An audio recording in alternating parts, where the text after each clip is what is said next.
Hello, GW. Thank you very much, President Knapp, for that kind intro, Alex. Trustees, faculty and deans of the university, my fellow honorees, and especially you, the class of 2015, yes.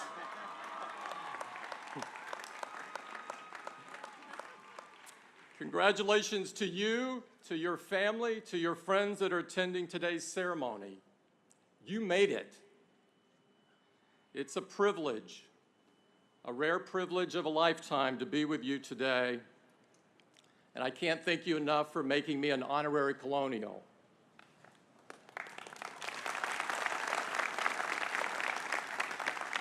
Before I begin today, they asked me to make a standard announcement.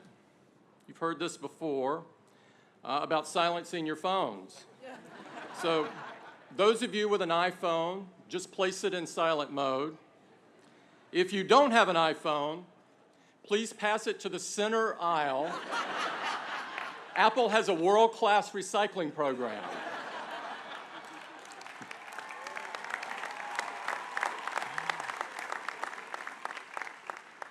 You know, this is really an amazing place. And for a lot of you, I'm sure that being here in Washington, the very center of our democracy, was a big draw when you were choosing which school to go to. This place has a powerful pull. It was here that Dr. Martin Luther King challenged Americans to make real the promises of democracy, to make justice a reality for all of God's children. And it was here that President Ronald Reagan called on us to believe in ourselves and to believe in our capacity to perform great deeds. I'd like to start this morning by telling you about my first visit here. In the summer of 1977, yes, I'm a little old, I was 16 years old and living in Robertsdale, the small town in southern Alabama that I grew up in. At the end of my junior year of high school, I'd won an essay contest sponsored by the National Rural Electric Association. I can't remember what that essay was about, but what I do remember very clearly is writing it by hand, draft after draft after draft. Typewriters were very expensive and my family could not afford one. I was one of two kids from Baldwin County that was chosen to go to Washington along with hundreds of other kids across the country. Before we left, the Alabama delegation took a trip to our state capital in Montgomery for a meeting with the governor. The governor's name was George C. Wallace. The same George Wallace who in 1963 stood in the schoolhouse door at the University of Alabama to block African Americans from enrolling. Wallace embraced the evils of segregation. He pitted whites against blacks, the South against the North, the working class against the so-called elites. Meeting my governor was not an honor for me.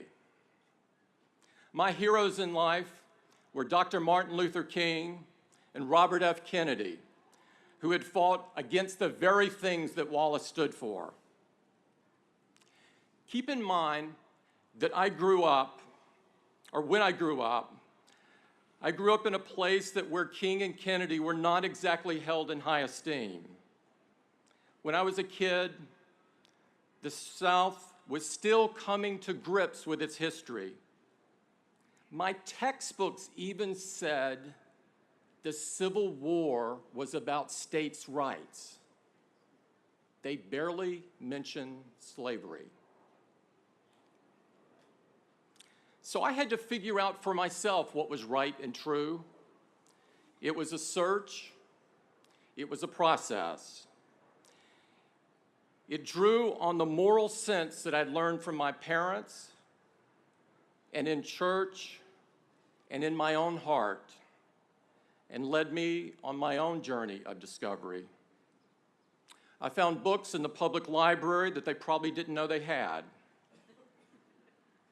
They all pointed to the fact that Wallace was wrong, that injustices like segregation have no place in our world, that equality is a right.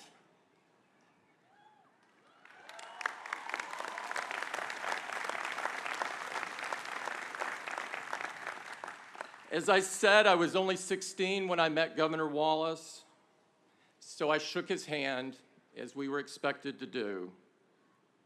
But shaking his hand felt like a betrayal of my own beliefs.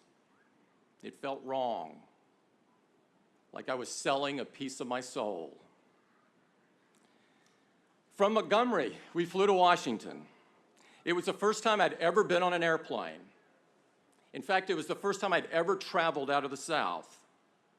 On June 15th, 1977, I was one of 900 high schoolers greeted by the new president, President Jimmy Carter, on the south lawn of the White House, right there on the other side of the ellipse. I was one of the lucky ones who got to shake his hand. Carter saw Baldwin County on my name tag that day and stopped to speak with me. He wanted to know how people were doing after the rash of storms that had struck Alabama that year. Carter was kind and compassionate. He held the most powerful job in the world, but he had not sacrificed any of his humanity. I felt proud that he was president, and I felt proud that he was from the South. In the space of a week, I'd come face to face with two men who had guaranteed themselves a place in history. They came from the same region. They were from the same political party. They were both governors of adjoining states, but they looked at the world in very different ways. It was clear to me that one was right and one was wrong. Wallace had built his political career by exploiting divisions between us. Carter's message, on the other hand, was that we are all bound together, every one of us. Each had made a journey that led them to the values that they lived by, but it wasn't just about their experiences or their circumstances. It had to come from within. My own journey in life was just beginning. I hadn't even applied for college yet at that point. For you graduates, the process of discovering yourself, of inventing yourself, of reinventing yourself is about to begin in earnest.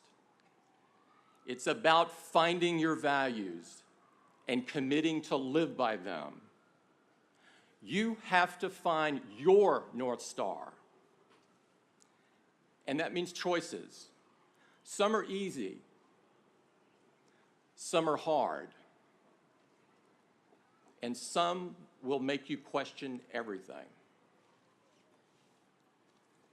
20 years after my visit to Washington, I met someone who made me question everything, who upended all of my assumptions in the very best way. That was Steve Jobs.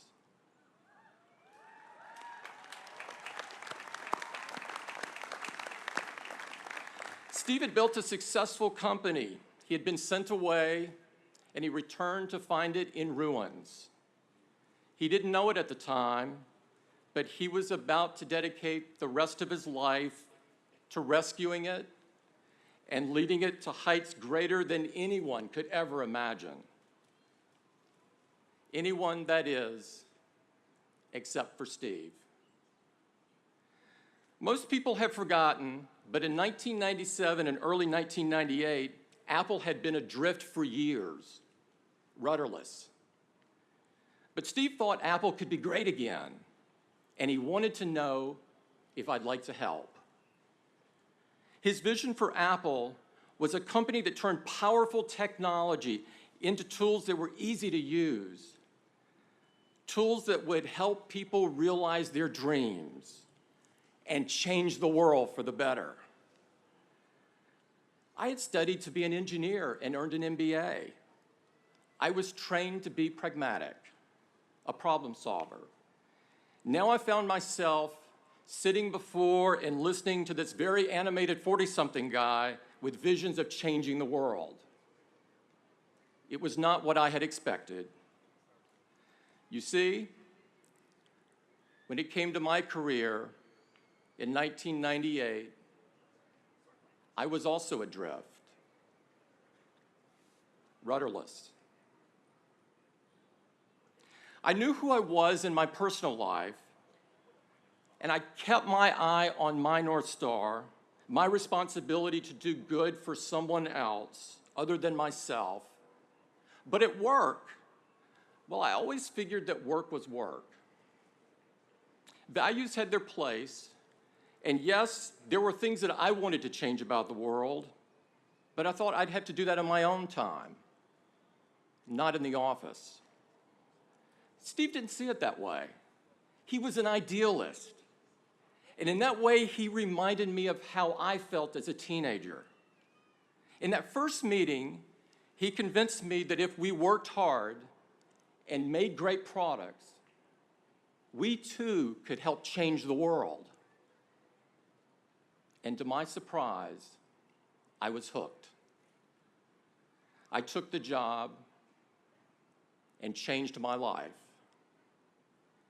It's been 17 years, and I have never once looked back. At Apple, we believe the work should be more than just about improving your own self. It's about improving the lives of others as well. Our products do amazing things, and just as Steve envisioned, they empower people all over the world. People who are blind and need information read to them because they can't see the screen. People for whom technology is a lifeline because they're isolated by distance or disability. People who witness injustice and want to expose it. And now they can because they have a camera in their pocket all the time.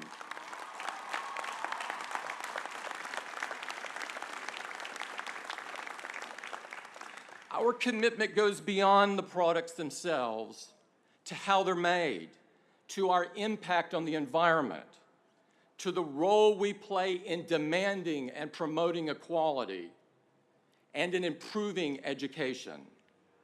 We believe that a company that has values and acts on them can really change the world. And an individual can too. That can be you. That must be you. Graduates, your values matter. They are your North Star. And work takes on new meaning when you feel you're pointed in the right direction. Otherwise, it's just a job. And life is too short for that. We need the best and brightest of your generation to lead in government and in business, in the science and in the arts, in journalism and in academia. There's honor in all of these pursuits. And there's opportunity to do work that's infused with moral purpose. You don't have to choose between doing good and doing well. It's a false choice, today more than ever. Your challenge is to find work that pays the rent, puts food on the table, and lets you do what is right and good and just.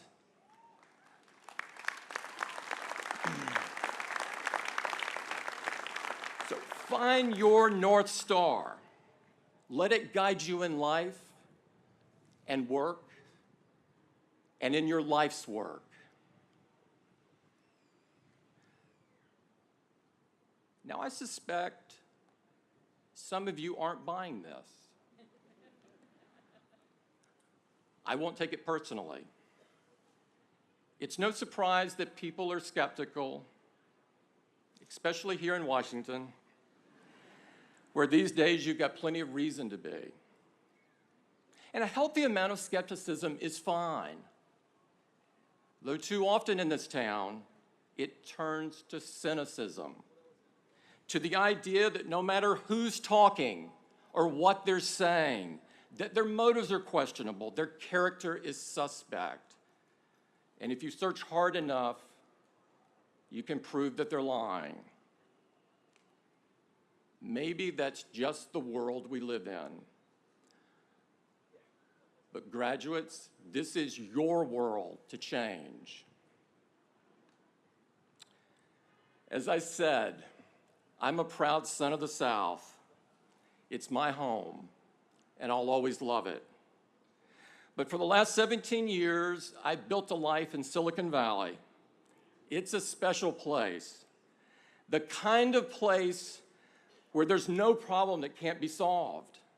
No matter how difficult or complex, that's part of its essential quality, a very sincere sort of optimism. Back in the 90s, Apple ran an advertising campaign we called Think Different. It was pretty simple. Every ad was a photograph of one of our heroes, people who had the audacity to challenge and change the way we all live. People like Gandhi and Jackie Robinson, Martha Graham and Albert Einstein, Amelia Earhart and Miles Davis. These people still inspire us. They remind us to live by our deepest values and reach for our highest aspirations. They make us believe that anything is possible. A friend of mine at Apple likes to say the best way to solve a problem is to walk into a room full of Apple engineers and proclaim, "This is impossible." I can tell you, they will not accept that, and neither should you. So that's the one thing I'd like to bring to you all the way from Cupertino, California. The idea that great progress is possible, whatever line of work you choose. There will always be cynics and critics on the sidelines tearing people down. And just as harmful are those people with good intentions who make no contribution at all. In his letter from the Birmingham jail, Dr. King wrote that our society needed to repent, not merely for the hateful words of the bad people, but for the appalling silence of the good people.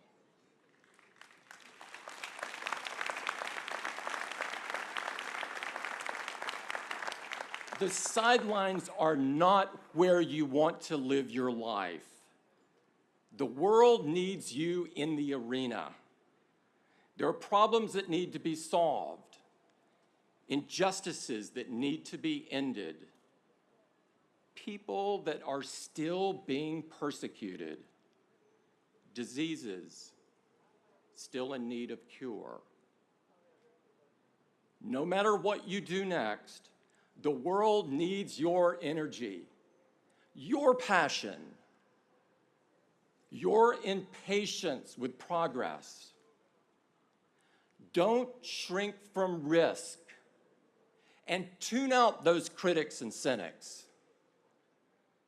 History rarely yields to one person, but think and never forget what happens when it does. That can be you. That should be you. That must be you.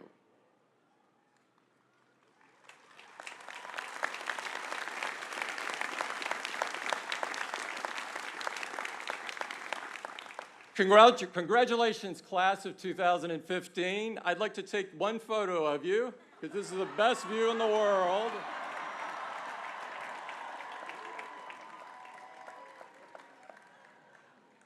And it's a great one.